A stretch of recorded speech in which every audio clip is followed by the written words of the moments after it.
A shared armrest is not furniture. It is a border dispute with upholstery. The moment two strangers sit beside it, a narrow strip of plastic becomes contested territory.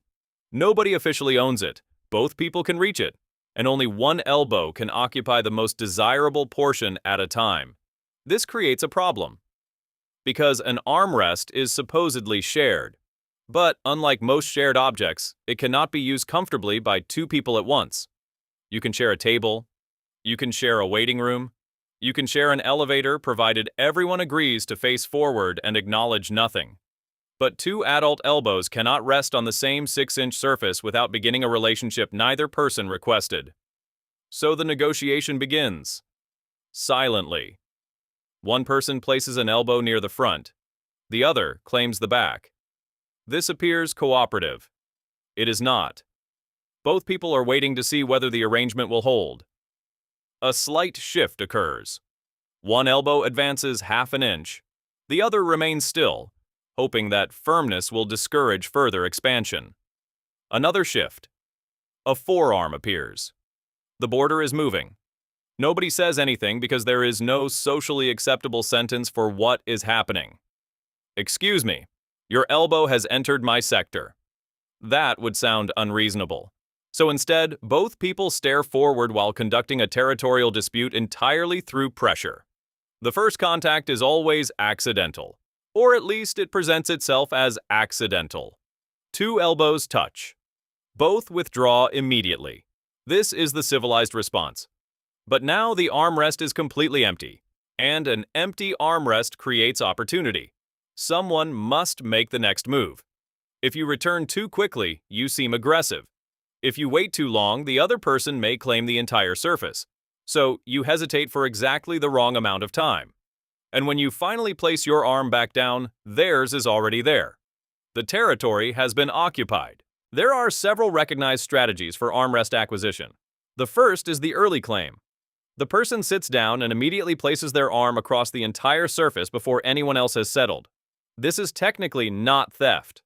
Nothing has been taken because no competing claim had yet been established. It is the armrest equivalent of planting a flag. Then there is gradual expansion. The person begins with a reasonable amount of space. An elbow, perhaps 2 inches of forearm. Then, over time, the arm relaxes. The shoulder drops. The hand appears.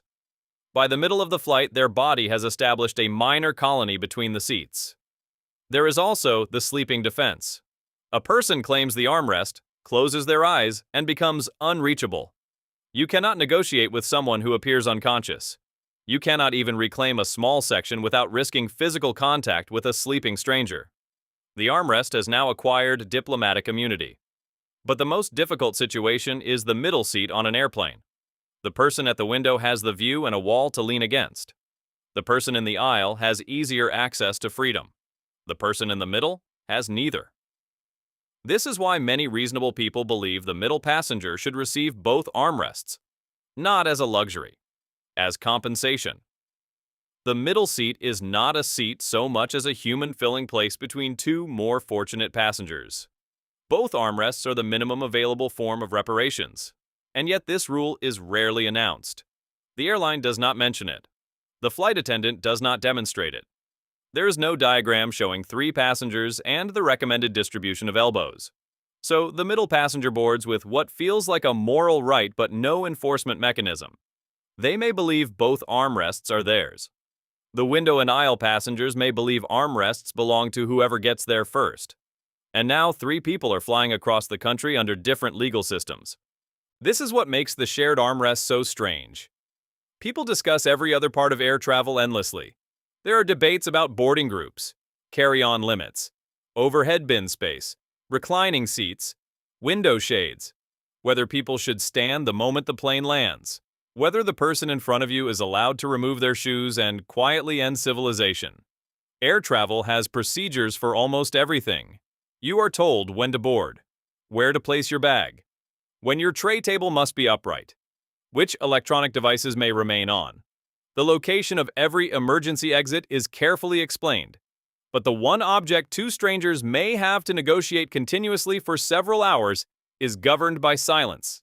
Nobody assigns it, Nobody explains it. Nobody demonstrates proper elbow distribution. You simply sit down beside another adult and begin an undeclared border conflict at 30,000 feet. Movie theaters operate the same way. You purchase one ticket. That ticket provides one seat cushion, one backrest, and an uncertain claim to the narrow surfaces on either side. The lights go down, the previews begin, and you quietly discover whether you are watching a movie or defending a border. If the other person claims the armrest first, you cannot discuss it without making the situation much stranger. You cannot lean over during the opening scene and say, "I believe you may be using more than your allotted portion." So you adapt. You fold your arms, you hold your drink, you place your hands in your lap like someone attending a disciplinary meeting. Live theater is even more delicate. At a play or musical, every adjustment must be conducted silently while actual performers are speaking nearby. You cannot negotiate. You cannot sigh too loudly. You cannot make a dramatic movement without distracting an entire row. You cannot even look directly at the other person because eye contact would transform a territorial dispute into a personal confrontation. So both of you continue facing the stage while remaining fully aware of each other's elbows. The actors are performing one drama. The audience is conducting another. The problem is not that people need somewhere to rest their arms. The problem is that the armrest creates an unspoken rule without providing an agreed-upon rule. Should it be divided lengthwise? Should one person use the front and the other use the back? Should possession alternate by time? Should the person who arrives first receive temporary custody? Nobody knows. And because nobody knows, confidence becomes authority. The person most willing to act as though the armrest belongs to them often gets it. The more considerate person withdraws. Not because they agree, because they understand that recovering 3 inches of padded plastic is not worth creating a story everyone will remember. This is how minor social aggression succeeds. The person who takes the space appears comfortable. The person who objects appears petty.